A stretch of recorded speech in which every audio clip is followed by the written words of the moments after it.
बातमी आहे ज्ञानवापी मंदिरासंदर्भातली। विश्व हिंदू परिषदेनं 1991 साली लागू करण्यात आलेला प्रार्थनास्थळ अधिनियम कायदा रद्द करण्याची मागणी केली आहे। तत्कालीन गृहमंत्री शंकरराव चव्हाण यांच्या कार्यकाळात संमत झालेल्या या कायद्यामुळे कोणत्याही प्रार्थनास्थळाची 15 ऑगस्ट 1947 ला जी परिस्थिती किंवा स्वरूप होतं ते बदलता येत नाही। याला अपवाद केवळ रामजन्मभूमीचा होता। मथुरा आणि काशीच्या प्रार्थनास्थळांचं स्वरूप बदलण्यामध्ये हा कायदा अडसर ठरू शकतो, म्हणून तो कायदाच रद्द करण्याची मागणी विश्व हिंदू परिषदेकडून करण्यात येते।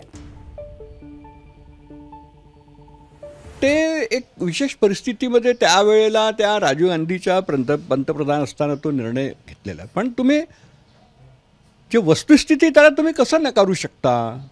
47च्या आधी जे स्ट्रक्चर होतं म्हणजे तेव्हा काय होतं, गुलामीचा काळ होता। त्याच गुलामीच्या काळामध्ये सगळे तोडून बनवलेले आहेत ना। तर म्हणून तुम्ही ते बंधन ते 1947 का लावलं? मुसलमानांचे आक्रमण जेव्हा इथे झाले पहिल्यांदा तो पिरियड का नाही घेतला? आक्रमण झाल्यानंतरच मंदिर तोडल्या गेले ना, तो पिरियड घ्यायला पाहिजे होता।